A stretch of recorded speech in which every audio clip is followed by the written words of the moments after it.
ہم ظلم اور ناانصافی کے خلاف جب ہم جدوجہد کرتے ہیں تو ہم اپنی بہتری کرتے ہیں. اور 3 قسم کی جہاد ہے. ایک تو ہتھیاروں کی ہے، ایک جو سب سے کمزور، اب دل میں کئی لوگ سوچتے ہیں کہ ظلم ہو رہا ہے لیکن کچھ نہیں کرتے، دل میں کڑتے ہیں. لیکن یہ جو دوسری جہاد ہے، یہ آواز کی جہاد ہے، یہ منہ سے پروٹیسٹ کرنے کی جہاد ہے. اور یہ اس لیے ضروری ہے، اور یہ ہر جمہوریت کے اندر انسانوں کو اللہ جمہوریت حق دیتی ہے. اللہ تو ہمیں ہمارے پہ فرض کر دیتا ہے کہ ہم جب معاشرے میں ناانصافی دیکھتے ہیں تو ہم اپنی آواز بلند کریں. اس لیے میں نے آج آپ سب کو اس پروٹیسٹ کے لیے آج میں نے کہا کہ آپ کی بہتری کے لیے آپ نکلیں، کیونکہ مجھے خوف ہے کہ یہ جو ابھی قیمتیں بڑھی ہیں یہ یہاں رکیں گے نہیں. جو ہم آگے دیکھ رہے ہیں یہ ابھی مزید اور بڑھنے والی ہیں، اور جو پھر اس کا جو متاثر ہوگا اس سے، وہ ہمارا سارا نچلا طبقہ، ہمارا سفید پوش، ہمارا تنخواہ دار، خاص طور پہ ہمارے کسان متاثر کرے گا. یہ جو خاص طور پہ جو ڈیزل اور بجلی کی قیمت اوپر گئی ہیں. تو میں سب سے پہلے آج میں یہ، اور سارے پاکستانیوں کا یہ سوال ہے کہ یہ کیا ہوا کہ جب سے یہ عدم اعتماد ہوئی ہے اس کے بعد یہ ملک کے اندر یہ کیا طوفان آ گیا. یہ جو پی ڈی ایم کے لوگ ہیں یہ سب کہتے ہیں کہ جی دیکھیں عمران خان نے بارودی سرنگیں چھوڑ دی ہیں، کہ جی آئی ایم ایف سے کوئی ان کے سمجھوتے تھے جس کی وجہ سے یہ قیمتیں آسمانوں پہ چڑھا دی ہیں. یعنی ہمارے بعد ڈیزل، پٹرول، گیس، بجلی، آٹا، چاول، یہ ساروں کی قیمتیں بڑھ گئی ہیں، لیکن تھوڑی سی نہیں بڑھی. ہماری باری تو مجھے یاد ہے کوئی 12 روپیہ بڑھا تھا پٹرول یا ڈیزل، تو انہوں نے مہنگائی مار شروع کر دی تھی. جب سے یہ آئے ہیں انہوں نے 84 روپیہ لیٹر پٹرول کی قیمت بڑھائی، 110 روپے لیٹر ڈیزل کی قیمت بڑھائی. اب یاد رکھیں ڈیزل خاص طور پہ کسان، اور آج کل سب سے زیادہ کسانوں کو متاثر کرے گا، اور وہ آگے ہماری فوڈ سیکیورٹی پہ، کہ ہم نے 22 کروڑ لوگوں کو کھلانا ہے. ہمارا تو اس وقت اگر ہمارا کسان خوشحال ہے تو ملک بہتر ہے. تو لہٰذا اس کا ایفیکٹ ہر طبقے پہ پڑے گا، ٹرانسپورٹ پہ پڑے گا اس کا، اور ابھی ایفیکٹ آگے بھی آئے گا. بجلی کے بل آئیں گے لوگوں کے پاس جولائی میں، اس کے بعد لوگوں کو اندازہ ہوگا کہ کتنا بڑا مہنگائی کا ایک بم پھٹا ہے. تو سوال ایک یہ ہے کہ یہ ایک دم اتنی مہنگائی کیوں کی ہے؟ تو یہ کہتے ہیں کہ جی ہم آئی ایم ایف پروگرام میں تھے. آئی ایم ایف کے پروگرام میں یہ تو 2 مہینے سے ہیں، ہم 2.5 سال سے آئی ایم ایف کے پروگرام میں تھے. کیا ہمارے اوپر پریشر نہیں تھا یہ قیمتیں بڑھانے کا؟ کیا ہم نے نہیں آئی ایم ایف سے ہماری بار بار نیگوسیشنز ہوئی؟ کیا ہم نے اپنے لوگوں کے مفادات کی حفاظت نہیں کی؟ اور یہ کیوں نہیں کر سکتے؟ کیا ہمیں جب انہوں نے کہا تھا کہ پٹرول اور ڈیزل کی قیمت بڑھاؤ تو ہم نے 10 روپے کم کی تھی؟ کیسے کی تھی؟ ہم نے ادھر ادھر سے پیسے نکالے تھے، ہماری ریکارڈ ٹیکس ہم نے اکٹھا کیا تھا، اور جب ریکارڈ ٹیکس اکٹھا کیا اور پھر ہم نے جگہ کہیں پیٹ کاٹ کے، لیکن ہم نے 200 ارب کی سبسڈی دی ڈیزل اور پٹرول نیچے رکھنے کے لیے، کیونکہ ہمیں پتا تھا کہ جب آپ ڈیزل اور پٹرول بڑھاتے ہیں سب کچھ بڑھ جاتا ہے. 4 روپے یونٹ بجلی کم کی ہم نے، تو اس کے لیے سبسڈی ہم نے نکالی. ہم بھی آئی ایم ایف پروگرام میں تھے. اور یہ یاد رکھیں کہ ہم آئی ایم ایف کے پروگرام میں ہوتے ہوئے ہم نے ہیلتھ کارڈ دیا. پاکستان کی تاریخ کا سب سے بڑا اگر فلائی کام ہے وہ ہیلتھ کارڈ ہے، کہ ہر خاندان کو، ہمارے جتنے صوبے تھے، ہر خاندان کو 10 لاکھ روپیہ ہم نے ہر خاندان کو دیا 1 سال کے لیے ہیلتھ انشورنس. کسی بھی ہسپتال میں علاج کروا سکتے تھے. کبھی پاکستان میں اتنا بڑا پروگرام نہیں آیا. پھر ہم نے کامیاب پاکستان کیا, اور کامیاب پاکستان میں ہم نے قرضے دیے سود کے بغیر نچلے طبقوں کو. ہم نے احساس کے پروگرامز کی سب سے زیادہ پیسہ خرچ کیا احساس پہ. احساس راشن کیا کہ لوگوں کو, ہم نے نچلے طبقے کو 1.5 کروڑ گھرانوں کو 1.5 کروڑ گھرانوں کو ہم نے احساس راشن کارڈ دیا کہ وہ جا کے آٹا, گھی اور چینی وہ ایک ڈسکاؤنٹ پہ لے سکیں کریانہ سٹور سے. تو یہ ساری چیزیں ہم بھی IMF پروگرام میں تھے. اس کے باوجود ہم نے اپنے قوم کا دھیان رکھا. ہم نے کوشش کی کہ لوگوں کے اوپر پریشر نہ پڑے. یہ کہتے ہیں کہ جناب دنیا میں عالمی مہنگائی ہو گئی. عالمی مہنگائی تو پچھلی گرمیوں سے ہے. یہ جو ساری قیمتیں بڑھی ہیں یہ تو پچھلی گرمیوں سے بڑھ رہی ہیں. تو یہ ہمیں بھی سارا کچھ فیس کیا. کہنے کا مقصد یہ ہے کہ آج یہ کیا اتنا بڑا طوفان آیا کہ ہماری مہنگائی بھی آسمانوں پہ چلی گئی اور مزید اور جانی ہے. اور اس کے بعد جو ہماری معیشت ہے, جو نقصان ادھر ہو رہا ہے. یہ جب کہتے ہیں کہ جی ہمیں بڑا مشکل برا پاکستان ملا, برا تو ہمیں ملا تھا مشکل وقت. یہ چھوڑ کے گئے تھے جو اصل بارودی سرنگ تھی, اس کو کہتے ہیں کرنٹ اکاؤنٹ ڈیفیسٹ, بیرونی خسارہ, کیونکہ وہ ڈالرز کے اندر خسارہ ہوتا ہے. پاکستان کی تاریخ کا یہ سب سے بڑا خسارہ چھوڑ کے گئے تھے, 20 ارب ڈالر. اس کے باوجود تیسرے سال میں ہم بالکل خسارہ کم کر چکے تھے, اور خسارہ بھی کم کیا, اور 5.6% پہ ہماری اکانومی بڑھ رہی تھی. اور یہ یاد رکھیں کہ یہ کرونا کا سال تھا, اور اس سے جو 2 سال کرونا کے تھے, دوسرا اور تیسرا ہمارا سال کرونا کا سال تھا. اور کرونا کے باوجود 5.6% پہ پاکستان بڑھا, جب ہندوستان -7% پہ چلا گیا. ان کی گروتھ, ان کی دولت میں بجائے اضافہ ہونے کے نیگیٹو میں گیا. اس دور میں جس طرح پاکستان نے سب سے, یہ صدی میں ایک دفعہ اتنا بڑا بحران آتا ہے جو کرونا کا ساری دنیا میں عذاب آیا, تو پاکستان وہ ملک تھا چند ملکوں میں سے جس نے سب سے بہترین طریقے سے اپنے لوگوں کو بچایا, غریبوں کو بچایا, اپنی معیشت کو بچایا. اور اس میں آج خاص طور پہ پھر سے, میں پہلے بھی کہہ چکا ہوں کہ میں آج خراج تحسین پیش کرنا چاہتا ہوں ہماری NCOC جو ہم نے سٹرکچر بنایا تھا, جس کو اسد عمر اس کے لیڈ کر رہے تھے, جس میں سارے پاکستان کے ادارے تھے, سب نے اپنا کام کیا, جس میں پاکستانی فوج بھی تھی.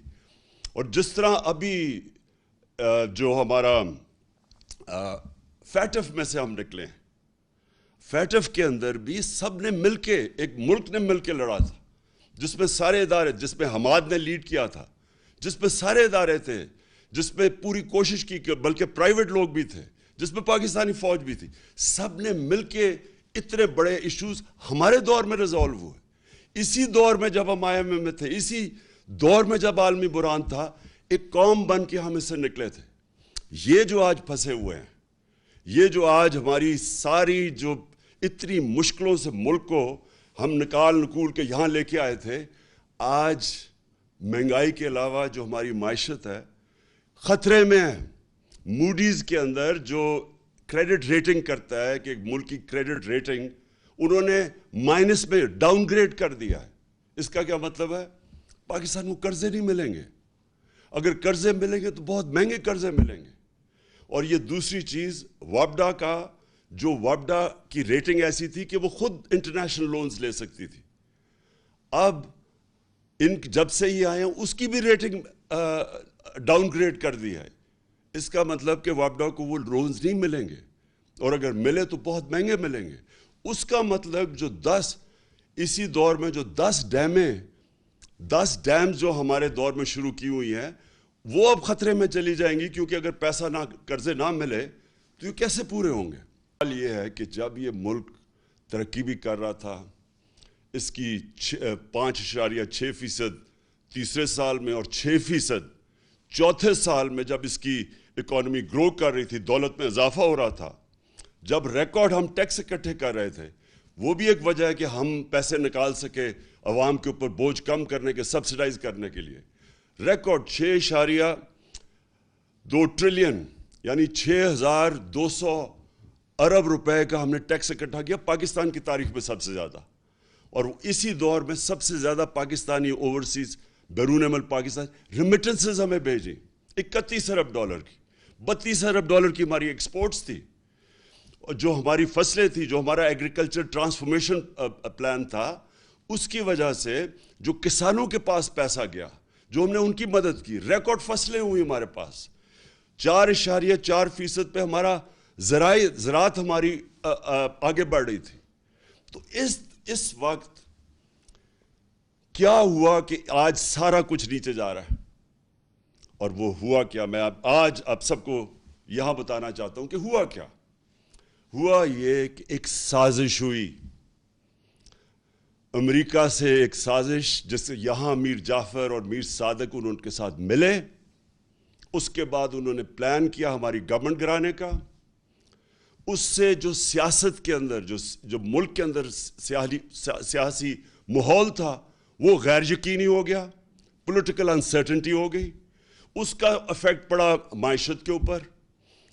میں نے جا کے نیوٹرلز کو, میں نے ان کو سمجھایا کہ دیکھیں اگر یہ سازش ہو رہی ہے بڑا اچھا آپ نیوٹرل رہیں, لیکن یہ جو سازش ہو رہی ہے اگر اس وقت گورنمنٹ کو گرا دیا گیا اس سازش کے تحت تو یہ ان سے سنبھالا نہیں جائے گا. ہم نے بڑی مشکل سے یہاں تک آئے ہیں, یہ بڑی مشکل سے کرونا سے نکل کے جو کموڈٹی سپر سائیکل تھا, یہ جو جب یوکرین میں گیا روس اور جو جنگ ہوئی تو اس کی وجہ سے جو اثرات تھے, بڑی مشکل سے ہماری معیشت یہاں کھڑی تھی. تو میں نے تب ان کو بتایا, پھر شوکت ترین کو کہا کہ ان کو بتاؤ کہ یہ وقت نہیں ہے اس ملک کے اندر یہ سازش کو کامیاب ہونے دینے, کیونکہ اس کا ڈائریکٹ اثر پڑے گا ہماری معیشت کے اوپر. اور مجھے افسوس سے کہنا پڑتا ہے کہ وہ ٹائم تھا کہ اس سازش کو ناکام کرنے کا, کیونکہ ہمیں پتہ تھا کہ نہ ان لوگوں کے پاس قابلیت ہے, نہ ان کے پاس اہلیت ہے, اور ان کا مقصد ہی آنے کا کچھ اور ہے. ان کا مقصد اس ملک کی نہ مہنگائی کم کرنے کے لیے, نہ ان کا مقصد اس ملک کی ریفارمز کرنے کا تھا, اکانومی ٹھیک کرنے کا تھا. ان کا تو مقصد ہی کچھ اور تھا. اور وہ جو مقصد تھا, میں بڑا شکر گزار ہوں ان کے وزیر دستگیر کا, خرم دستگیر کا, جس نے ٹی وی پروگرام پہ کہہ دیا. اس نے کہا ہمیں تو صرف یہ تھا, اور اس نے دو چیزیں کہی. اس نے کہا ایک تو ہمیں ڈر لگا ہوا تھا کہ اگر یہ رہ گیا, اس نے نیب, اس نے ججز اور ڈال دینے تھے, اور اس نے ہمارے جتنے لیڈر تھے انہوں نے جیلوں میں چلے جانا تھا, جس میں شہباز شریف نے بھی چلے جانا تھا. تو پہلا تو میرا سوال یہ ہے کہ کیا یہاں کی عدالتیں آزاد نہیں ہیں؟ کیا یہاں کی جو عدالتیں ہیں اس میں کوئی ہماری انٹرفیرنس ہوئی ہے آج تک؟ ہم تو وہ زمانہ نہیں کہ ہم ٹیلی فون کر رہے ہیں کہ جسٹس کیوم جی ہمیں کیس میں یہ رزلٹ چاہیے. ہم نے تو سپریم کورٹ کے اوپر کبھی سوچا نہیں حملہ کرنے کا. ہم نے کسی ادارے کو, ہم نے آج تک ہم نے اداروں کو چلنے دیا. نیب کا ادارہ جو چلا ہے, میں بتا دوں آج کہ نیب نے کوئی 280 ارب روپیہ اپنے سارے کوئی 18 سال میں اکٹھا کیا تھا. ہمارے 3 سالوں میں انہوں نے 480 ارب روپیہ اکٹھا کیا, کیونکہ ہم نے مداخلت کسی میں نہیں کی. تو میں جو آج سوال پوچھتا ہوں کہ یہ جو خرم دستگیر نے بات کی ہے, اس سے یہ واضح ہوتا ہے کہ ان کا تو مقصد تھا ہی نہیں اور کچھ سوائے NRO 2 لینے کا. ان کا تو مقصد یہ کہ تھا, اسی لیے یہ ساری جدوجہد تھی. 3.5 سال سے یہ بار بار جو بلیک میل مجھے کیا جا رہا تھا, یہ تو صرف چاہتے تھے NRO, دوسرا NRO. یاد رکھیے ان کو پہلا NRO مل چکا ہے. ان کو ملا, جنرل مشرف نے NRO دیا, جو ساری ان کے کرپشن کیسز تھے.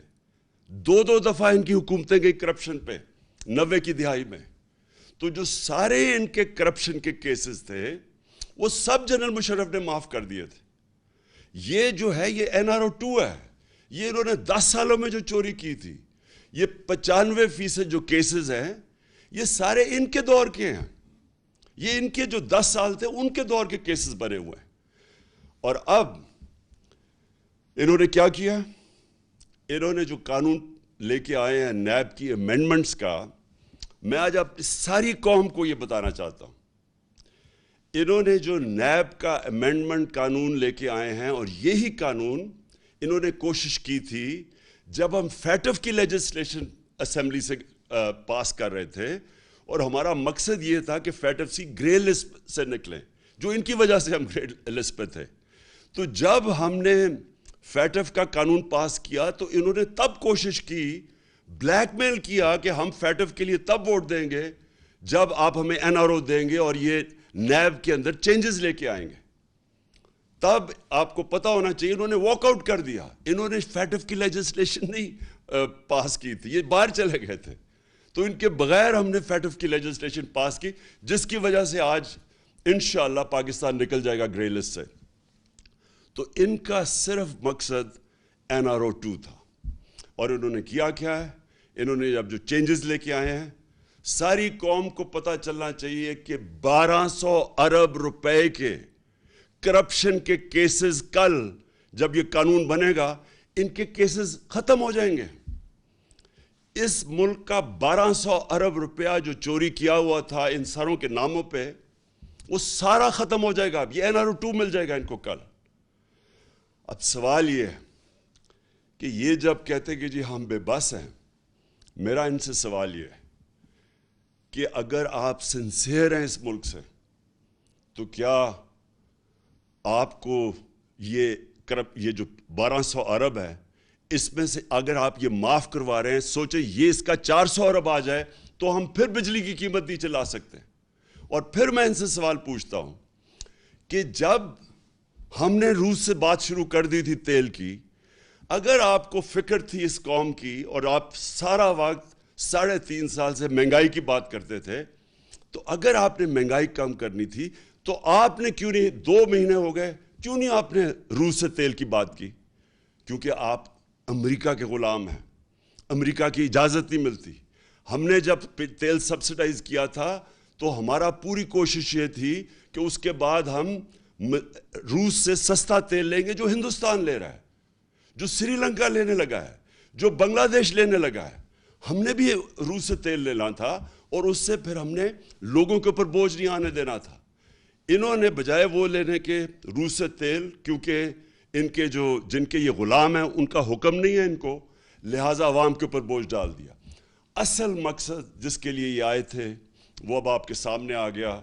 این آر او انہوں نے لینا تھا، این آر او 2 اب انہوں نے خود ہی اپنے آپ کو دے دیا ہے، اور اس سے 1200 ارب روپیہ اس قوم کا یہ ہضم کر جائیں گے. پہلے سارا پیسہ ہضم کیا این آر او 1 پہ، یہ دوسرا ہے اب. اور پھر جو دوسرا مسئلہ یہ ہے کہ پاکستان کو جدھر یہ لے کے جا رہے ہیں، اب مجھے خوف ہے کہ یہ اس طرف جا رہا ہے جدھر سری لنکا پہنچ گیا ہے. اور مجھے خوف یہ ہے کہ ہمارے پاس جس طرح یہ ہماری اب ریمیٹنسز گر رہی ہیں، ہماری 10% ایکسپورٹس گری ہیں پچھلے مہینے، جس طرح یہ ٹرینڈ جا رہی ہے، ہمیں خوف یہ ہے کہ ہمارے پاس ڈالر نہیں ہوں گے کہ ہم اپنا، جس طرح سری لنکا اب تیل نہیں خرید سکتا. آپ کو پتہ ہونا چاہیے کہ جب ہم آئے تھے، جب انہوں نے نو کانفرنس کیا تھا تو ڈالر 178 روپے کا تھا، آج وہ 208 روپے پہ پہنچ گیا. اور یہ صرف اور صرف اب ان کے پاس ایک راستہ ہے کہ یہ کسی طرح امریکنوں کے پاس اب جائیں گے اور ان کے پیر پکڑیں گے. مفتاح اسماعیل پہنچ گیا امریکن ایمبیسڈر کے پاس اور اس نے کہا کہ جی ہماری مدد کریں، کسی طرح ہمیں کوئی ریلیف دلوا دیں. تو مفتاح اسماعیل اور شہباز شریف کو میں یہ کہنا چاہتا ہوں کہ دیکھیں، یہ جو امریکن ہیں ان کی ایک بڑی ان کی فلسفی ہے، وہ یہ ہے کہ دیر از نو فری لنچ. کوئی چیز مفت نہیں ملتی، ہر چیز کی قیمت ہوتی ہے. تو جو وہ قیمت آپ سے وصول کریں گے وہ ہمیں خدشہ ہے، وہ ہماری ساورنٹی کی قیمت ہوگی، وہ ہماری حقیقی آزادی کی قیمت لی جائے گی. اور اس قیمت وہ جو قیمت ہے وہ ابھی سے نظر آنا شروع ہو گیا کہ یہ تیار ہو گئے وہ قیمت دینے کے لیے. بلاول بھٹو نے کہا کہ جی ہندوستان سے ہمیں تعلقات اچھے رکھنے چاہیے. ہم بھی اچھے رکھنے چاہتے تھے ہندوستان سے تعلقات, لیکن جب انہوں نے 5 اگست 2019 کو کشمیریوں کی سٹیٹ ہوڈ لی, جب انہوں نے جو کشمیریوں کو وہ جو آرٹیکل ان کا 360 جو بھی آرٹیکل تھا وہ ختم کیا, جب انہوں نے ان کا سٹیٹس لیا, وہ یاد رکھیں وہ یونائٹڈ نیشن سیکیورٹی کاؤنسلز کی ریزولوشن کی خلاف ورزی تھی, انٹرنیشنل لا توڑا, تو تب ہم نے ان سے رشتہ توڑا. ہم نے بھی کوشش کی تب اس سے پہلے دوستی کی.